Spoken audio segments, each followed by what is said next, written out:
নমস্কার, দেখছেন Birbhum news TV.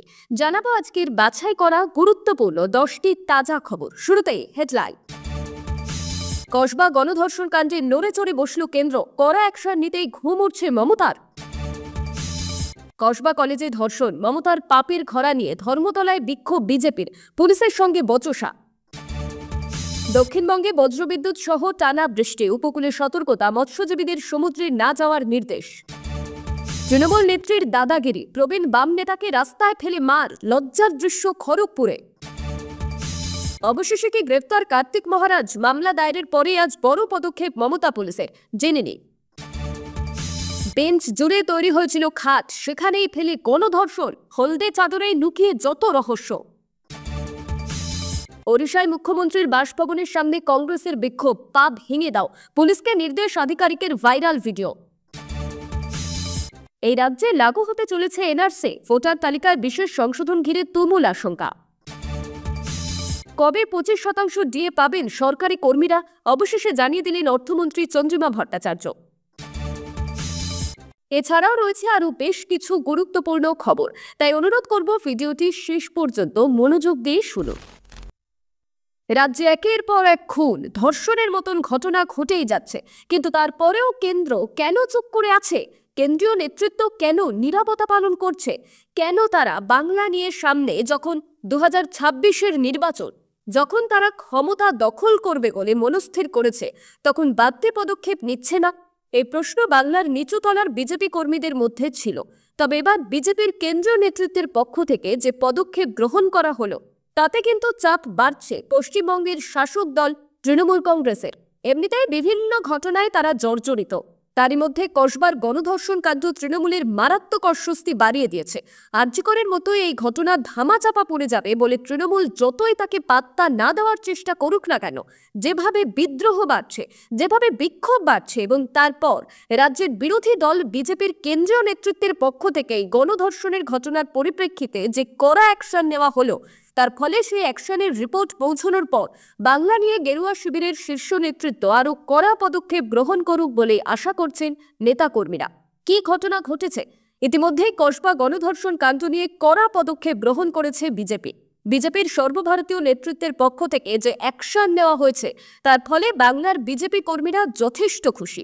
জানা গিয়েছে, এই কসবা কাণ্ডের পরিপ্রেক্ষিতে ইতিমধ্যেই রাজ্যে পৌঁছে গিয়েছেন বিজেপির ফ্যাক্ট ফাইন্ডিং টিমের সদস্যরা, যে টিমে রয়েছেন বিজেপির সাংসদ বিপ্লব দেব, প্রাক্তন কেন্দ্রীয় মন্ত্রী মীনাক্ষী লেখি, সাংসদ মনন কুমার মিশ্র এবং প্রাক্তন কেন্দ্রীয় মন্ত্রী এবং পুলিশ কর্তা সত্যপাল সিং। কিন্তু রাজ্যে আসার পর বিজেপির সর্বভারতীয় নেতৃত্বের পক্ষ থেকে গঠন করা এই টিমের পরবর্তী পদক্ষেপ কি হবে? জানা গিয়েছে, বিজেপির পক্ষ থেকে গঠন করা এই ফ্যাক্ট ফাইন্ডিং টিমের সদস্যরা রাজ্যে আসার পর তাদের বাধা দান করার প্রক্রিয়া শুরু হয়ে গিয়েছে। এই রাজ্যের পুলিশ যেভাবে সব ক্ষেত্রে বিরোধীদের বাধা দেয়, এক্ষেত্রেও সেই প্রতিনিধি দলের সদস্যদের কোথাও যাওয়ার ক্ষেত্রে কোনো অনুমতি দেওয়া হচ্ছে না বলে অভিযোগ, যার ফলে প্রশাসনের বিরুদ্ধে সোচ্চার হচ্ছে গেরুয়া শিবির। আসল তথ্য ফাঁস হয়ে যাবে সেই ভয়ে বিজেপির এই প্রতিনিধি দলের সদস্যদের কোথাও যাওয়ার অনুমতি দেওয়া হচ্ছে না বলে অভিযোগ বিরোধীদের। তবে শেষ পর্যন্ত নিজের অবস্থানে অনড় বিজেপির এই ফ্যাক্ট ফাইন্ডিং টিমের সদস্যরা। গোটা ঘটনা নিয়ে তারা রিপোর্ট তৈরি করে বিজেপির সর্বভারতীয় সভাপতি জেপি নাড্ডার কাছে জমা দেবেন বলেই খবর। আর সেই রিপোর্টের পরিপ্রেক্ষিতেই পরবর্তী পদক্ষেপ গ্রহণ করা হবে বলেই মনে করা হচ্ছে। তবে রিপোর্ট পেয়ে অতীতের মতন আর বসে থাকলে চলবে না।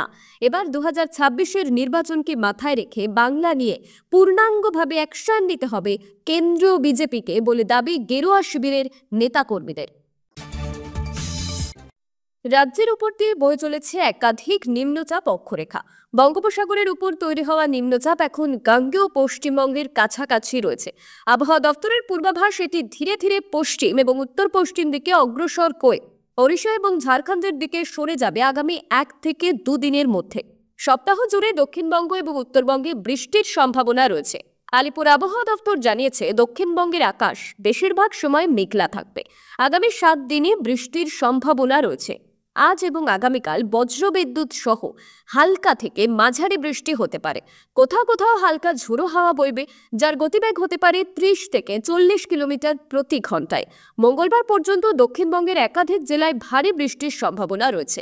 দক্ষিণ চব্বিশ পরগনা, পূর্ব মেদিনীপুর, পশ্চিম মেদিনীপুর, ঝাড়গ্রাম, পুরুলিয়া, বাঁকুড়া এবং পূর্ব বর্ধমানে বৃষ্টির পরিমাণ বেশি হতে পারে, তবে বুধ এবং বৃহস্পতিবার বৃষ্টি কিছুটা কমার সম্ভাবনা আছে। শুক্রবার থেকে ফের রাজ্যের একাধিক জেলায় ভারী বৃষ্টি হতে পারে। নদিয়া, উত্তর এবং দক্ষিণ 24 পরগনা, বীরভূম, মুর্শিদাবাদে শনিবার ভারী বৃষ্টির সম্ভাবনা বলে জানিয়েছে হাওয়া অফিস। আবহাওয়া দপ্তরের তরফে জানানো হয়েছে, পশ্চিমবঙ্গ এবং ওড়িশার উপকূল অঞ্চলে সমুদ্র বেশ উত্তাল থাকবে, তাই আগামী বুধবার পর্যন্ত উপকূলবর্তী সব মৎস্যজীবীদের সমুদ্রে যেতে নিষেধ করা হয়েছে। উত্তরবঙ্গের বেশ কিছু জেলায় আগামী 3 দিন বৃষ্টি চলবে। সোমবার থেকে বুধবার পর্যন্ত উত্তরবঙ্গের 5টি জেলায় বিক্ষিপ্তভাবে ভারী বৃষ্টির সম্ভাবনা। পাশাপাশি বজ্রবিদ্যুৎ সহ হালকা থেকে মাঝারি বৃষ্টি চলবে সব জেলাতে। কোথাও কোথাও 30 থেকে 40 কিলোমিটার বেগে দমকা হাওয়া বইতে পারে। শুক্রবার থেকে বৃষ্টি আরও বাড়বে। নিচের দিকের জেলা, বিশেষ করে উত্তর এবং দক্ষিণ দিনাজপুরে ভারী বৃষ্টির সতর্কতা জারি করা হয়েছে। ফের তৃণমূল নেত্রীর বেনজির দাদাগিরি। এদিন প্রকাশ্য রাস্তায় প্রবীণ প্রাক্তন সিপিএম নেতাকে মারধর, মুখে কালি। মারধরের অভিযোগ তৃণমূল নেত্রী বেবি কোলে এবং তার দলবলের রাস্তায় ফেলে মার। এই ভাইরাল ভিডিও ঘিরে তোলপাড় পড়ে গিয়েছে।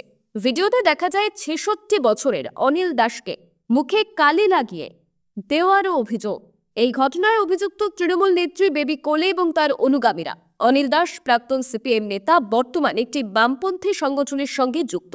স্কুটিতে যাওয়ার সময় খড়গপুরের খরিদা মোড়ের কাছে মারধরের অভিযোগ। ত্রাণ বাঁচাতে পাশে একটি রঙের দোকানে আশ্রয় অনিল দাসের। দোকানে ঢুকে টেনে বাইরে বের করার চেষ্টা তৃণমূল নেত্রী বেবি কোলের। মারধরের পাশাপাশি টাকা, মোবাইল ছিনতাইয়ের চেষ্টার অভিযোগ। অনিল দাসকে উদ্ধার করেন স্থানীয় দোকানদারেরা। খড়গপুরে একটি পরিবারকে অত্যাচারের অভিযোগ বেবি কোলের বিরুদ্ধে। এই পরিবারের পাশে দাঁড়ানোতেই মারধর, অভিযোগ অনিল দাসের। ওই বাম নেতা এবিপি আনন্দকে বলে, ওখানকার নেত্রী বেবি কোলে ওই এলাকায় একটার পর একটা অন্যায় করে চলেছে। সেই অন্যায়ের প্রতিবাদে আমরা থানায় এসে করি। আজ আমি যখন ওখান দিয়ে যাচ্ছিলাম, ওরা আগে থেকে পরিকল্পিতভাবে বসেছিল। রাস্তায় ফেলে এলো, পাথারিভাবে মারধর করলো। আমার পকেটে 3000 টাকা ছিল, ছিনিয়ে নেয়। পকেটে মোবাইল ছিল, তাও ছিনিয়ে নিয়েছে। এরপর ভোজালি আনতে বলে। আমি ভয়ে দোকানে গিয়ে ঢুকে আমাকে টেনে বের করে। আজ আমাকে প্রাণে মেরে দিত। প্রতিবাদ করলে এমন অবস্থাই হয়। কসবা কলেজের ঘটনা ফিরিয়ে এনেছে আরজিকর হাসপাতালের নৃশংস ঘটনার স্মৃতি। তাই সাধারণ মানুষ আবারও পথে নেমে প্রতিবাদ করতে শুরু করেছে। শুধু আমজনতাই নয়, তৃণমূল কংগ্রেস সরকার বিরোধী রাজনৈতিক দলগুলিও একে একে রাস্তায় নেমেছে। সোমবার ডরিনা ক্রসিংয়ে জমায়েত করেছিল বিজেপি। সেখান থেকে তারা বিধানসভা অভিযান করার কথাই ছিল। মিছিল শুরুর আগে পুলিশের সঙ্গে বচসায় জড়ান তারা। প্রবল ধস্তাধস্তি হয় দুই পক্ষে। কয়েকজনকে আটকও করা হয়েছে। বিজেপি যুব মোর্চার তরফে জমায়েত করা হয়েছিল ডরিনা ক্রসিংয়ে। সেখানে প্রতিবাদীদের হাতে দেখা যায় একটি ঘোড়া, যাতে লেখা মমতার পাপের খরা। গেরুয়া শিবির বলছে, আরজিকর কাণ্ডের স্মৃতি এখনো দগদগে। তারই মধ্যে কসবার ল কলেজে গণধর্ষণের ঘটনা। এদিকে কালীগঞ্জেও শাসক দলের বিজয় মিছিল থেকে বোমার আঘাতে নাবালিকার মৃত্যু। আদতে মুখ্যমন্ত্রীর পাপের ঘরা পূর্ণ হচ্ছে? আর কত খুন, ধর্ষণ হলে বাংলা শান্ত হবে? এই প্রশ্নেরই উত্তর চান তারা। সে কারণে বিধানসভা অভিযান করে মুখ্যমন্ত্রীর থেকে জবাব চাইবেন প্রতিবাদীরা। এই মিছিলে শুধু ঘোড়াই নয়, দেখা যায় প্রতীকী হ্যারিকেনও। সেটির তাৎপর্য বুঝিয়ে এক বিক্ষোভকারী বলেন, রাজ্যে অন্ধকার ছেয়ে গেছে, আলো নেই। মা বোনেদের পর পর ধর্ষণ আর মেনে নেওয়া যায় না। ইতিমধ্যে বিগত কিছুদিন ধরে লাগাতার প্রতিবাদ হচ্ছে শহরে। অনেককে আটক বা গ্রেপ্তারও করেছে পুলিশ। সেই নিয়ে প্রতিবাদীরা বলছেন, আসল কাজ ছাড়া পুলিশ সব করছে। যারা অন্যায়ের প্রতিবাদ করছে তাদের গ্রেপ্তার করা হচ্ছে, অথচ আসল অপরাধীরা মুক্ত। আর এবার চরম বিপাকে পদ্মশ্রী পাওয়া সন্ন্যাসী কার্তিক মহারাজ। এক মহিলাকে চাকরির বিনিময়ে ধর্ষণ মামলা এবার বেলডাঙ্গার ভারত সেবাশ্রম সংঘের প্রধানকে পাঠানো হলো পুলিশি নোটিশ। মঙ্গলবার তাকে হাজিরার নির্দেশ দেওয়া হয়েছে নবগ্রাম থানায়। সম্প্রতি এক মহিলা বিস্ফোরক অভিযোগ তোলেন কার্তিক মহারাজের বিরুদ্ধে এবং অভিযোগ দায়ের করেন নবগ্রাম থানায়। তার বক্তব্য, 2013 সালে চাণক্য এলাকায় এক আশ্রমের প্রাইমারি স্কুলে শিক্ষিকার চাকরি পাইয়ে দিয়ে তার সঙ্গে জোর করে শারীরিক সম্পর্ক এবং অত্যাচার করতেন তিনি। যদিও সমস্ত অভিযোগ অস্বীকার করেন কার্তিক মহারাজ এবং তিনি জানান যে এই ব্যাপারে বিন্দু মাত্র তিনি চিন্তিত নন এবং যা বলার তার আইনজীবী বলবেন। এবার এই ঘটনায় সোমবার তাকে নোটিশ পাঠায় পুলিশ। বেলডাঙ্গার ভারত সেবাশ্রম সংঘে সেই নোটিশ নিয়ে যান নবগ্রাম এবং বেলডাঙ্গা থানার পুলিশ। যদিও তখন সেখানে উপস্থিত ছিলেন না কার্তিক মহারাজ, সে কারণে নোটিশ দেওয়া হয় তার এক প্রতিনিধিকে। মঙ্গলবার সকাল 10টার মধ্যে হাজিরা দেওয়ার নির্দেশ দেওয়া হয়। এবার দেখার বিষয়, এই ঘটনার জল কত দূর করায়, কি পরিণতি হয় শেষমেশ কার্তিক মহারাজের, সেটাই এখন দেখার। নয়া মোড়। আগে থেকেই সবটা পরিকল্পনা করে তরুণীকে গণধর্ষণ করেছেন অভিযুক্তরা। উঠছে প্রশ্ন, পুলিশের অনুমান যেখানে ঘটনাটি ঘটেছিল সেই গার্ডরুমের ভিতরে বেঞ্চ জোড়া করে বিছানা তৈরি করেছিল অভিযুক্ত। তারপর হলুদ চাদর পেতে তার উপর গণধর্ষণ করা হয় নির্যাতিতাকে। কিভাবে এই চাদরের কথা জানতে পারলো পুলিশ? পুলিশ সূত্রে খবর, তদন্তকারীরা গার্ডরুমের বিছানায় চাদরের দাগ দেখতে পেয়েছেন। তা জানতে চাদরের টুকরো বাজেয়াপ্ত করেছে পুলিশ। পুলিশ সূত্রে খবর, তদন্ত করতে গিয়ে গার্ডরুম থেকে মিলেছে হলুদ রঙের একটি চাদর। এই চাদর পরীক্ষা করে দেখা যায় সেখানে রয়েছে দাগ। চাদরের সেই অংশটুকু কেটে ফরেনসিক পরীক্ষার জন্য পাঠানো হচ্ছে। তদন্তকারীদের একাংশের অনুমান চাদরে বীর্য লেগে রয়েছে। নিশ্চিত হতে তাই ফরেনসিক রিপোর্টের অপেক্ষা। জানা যাচ্ছে গার্ডরুমের 3টি বেঞ্চকে জুড়ে খাট বানানো হয়, তার উপর হলুদ চাদর পাতা হয়, সেখানেই গণধর্ষণ করা হয় নির্যাতিতাকে বলে অনুমান। গত বুধবার কসবার একটি কলেজে গণধর্ষণের ঘটনা ঘটে। সেখানে কলেজ পড়ুয়া এক ছাত্রীকে গণধর্ষণের অভিযোগ ওঠে। নির্যাতিতাকে ডেকে এনে গার্ডরুমে যৌন নিগ্রহ করা হয় বলে অভিযোগ। সমস্ত ঘটনায় গ্রেপ্তার হন 4 জন। এরপর পুলিশি তদন্ত এগোতেই একের পর এক বিস্ফোরক তথ্য সামনে আসছে। প্রকাশ্যে ওড়িশা পুলিশের ভয়াবহ রূপ। মুখ্যমন্ত্রীর বাড়ির সামনে কংগ্রেসের বিক্ষোভ চলাকালীন ভুবনেশ্বরের অতিরিক্ত পুলিশ কমিশনার নরসিংহ ভোল পুলিশ কর্মীদের বিক্ষোভকারীদের পা ভেঙে দেওয়ার নির্দেশ দেন। এখানেই শেষ নয়, সেটা করে দেখাতে পারলে পুরস্কৃত করবেন বলেও মন্তব্য করেন তিনি। সে ভিডিওটি ভাইরাল হয়েছে চোখের নিমেষে এবং শুরু হয়েছে নিন্দার ঝড়। ঘটনার সূত্রপাত পুরীর জগন্নাথ মন্দিরে পদপিষ্ট হয়ে 3 জনের মৃত্যু থেকে। প্রতিবাদ জানাতে হাত শিবিরের তরফ থেকে রাজ্যের মুখ্যমন্ত্রী মোহন চরণ মাঝির বাড়ির সামনে বিক্ষোভ মিছিলের সিদ্ধান্ত নেওয়া হয়। অপ্রীতিকর ঘটনা এড়াতে মুখ্যমন্ত্রীর বাড়ির সামনে মোতায়েন ছিল অজস্র পুলিশ। সেখানেই ঘটনাটি ঘটে। ওড়িশার যুব কংগ্রেস নিজেদের এক্স হ্যান্ডেলে সেই ভিডিওটি ভাইরাল করে। সেই পুলিশ আধিকারিককে বলতে শোনা যাচ্ছে, ব্যারিকেডের কাছে আসলে পা ভেঙে দেবে তাদের, কাউকে ধরার প্রয়োজন নেই, শুধু পা ভেঙে দেবে। যে করে দেখাতে পারবে সে আমার থেকে পুরস্কার পাবে। এরপরেই কমেন্ট সেকশনে নিন্দা শুরু করেন সকলে। যদিও ঘটনা প্রসঙ্গে নরসিংহ ভোল বলেন, যারা বিক্ষোভ দেখাচ্ছিল তাদের রোখার জন্য যাবতীয় বল প্রয়োগের নির্দেশ দেওয়া হয়েছে, তবে পা ভাঙার কথা বলা হয়নি। বিহারে আসন্ন নির্বাচনের আগে ভোটার তালিকায় বিশেষ তীব্র সংশোধন চালু করেছে ভারতের নির্বাচন কমিশন। 2003 সালের আগে ভোটার তালিকাভুক্ত নাগরিকদের নাগরিক হিসাবে ধরা হলেও তারপরে নাম তোলা নাগরিকদের এবার প্রমাণ দিতে হবে তাদের জন্মস্থান এবং পিতা মাতার নাগরিকত্ব। 24শে জুন ঘোষণা, 25শে জুন থেকে শুরু হওয়া এই হাউস টু হাউস যাচাই চলবে 26শে জুলাই পর্যন্ত। 1 আগস্ট খসড়া তালিকা প্রকাশ এবং 30শে সেপ্টেম্বর চূড়ান্ত তালিকা প্রকাশের সময়সীমা নির্ধারিত হয়েছে।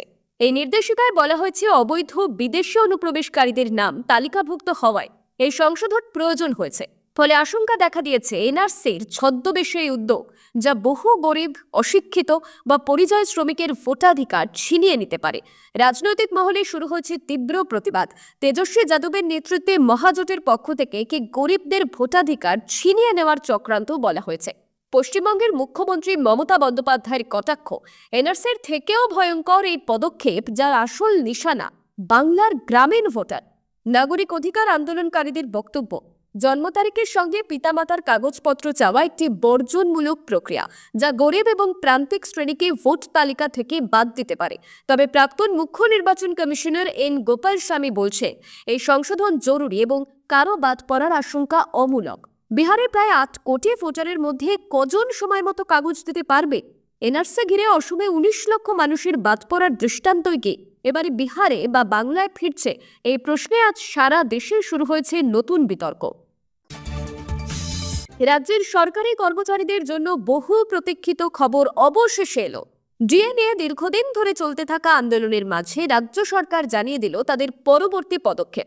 রাজ্যের অর্থমন্ত্রী চন্দ্রিমা ভট্টাচার্য সম্প্রতি এক সরকারি বিবৃতিতে জানিয়েছেন, কর্মচারীদের অতিরিক্ত 25% ডিএ দেওয়ার পরিকল্পনা চূড়ান্ত পর্যায়ে রয়েছে। অর্থমন্ত্রীর বক্তব্য কি উঠে এলো? চন্দ্রিমা ভট্টাচার্য বলেন, আমরা কেন্দ্রের মতে আর্থিক সামর্থ্য না রাখলেও আমাদের কর্মচারীদের পাশে আছি। ধাপে ধাপে আমরা ডিএ দিচ্ছি। এবারেও 25% ডিএ দেওয়ার প্রস্তুতি নেওয়া হয়েছে। তিনি আরও জানান, সুপ্রিম কোর্টের নির্দেশ অনুযায়ী 27 তারিখের মধ্যে বকেয়া ডিএ দেওয়ার কথা থাকলেও তা বাস্তবায়ন করা সম্ভব হয়নি। সেই কারণে রাজ্য সরকার আদালতে ইন্টারলকুটরি আবেদন করে কিছু সময় চেয়েছে। এখন আদালতের পরবর্তী শুনানির অপেক্ষায় রয়েছে সরকার। কবে থেকে কার্যকর হবে নতুন 25% ডিএ? অর্থমন্ত্রীর প্রাথমিক ইঙ্গিত অনুযায়ী চলতি অর্থবর্ষের শেষ ত্রৈমাসিক অর্থাৎ অক্টোবর থেকে ডিসেম্বর 2025-এর মধ্যেই 25% ডিএ কার্যকর হতে পারে। যদিও সুনির্দিষ্ট দিনক্ষণ এখনও ঘোষণা করা হয়নি। আদালত অবমাননার বিষয়ে কি বললেন অর্থমন্ত্রী? চন্দ্রিমা ভট্টাচার্য বলেন, আদালত অবমাননার বিষয়ে সিদ্ধান্ত আদালতই নেবে। সে প্রক্রিয়া স্বাধীনভাবেই চলবে। সরকার নিজের অবস্থান থেকে দায় এড়িয়ে যাচ্ছে না। আজকের মতন এখানেই শেষ করলাম। পরবর্তী আপডেট পেতে চোখ রাখুন বীরভূম নিউজে। ধন্যবাদ সঙ্গে থাকা।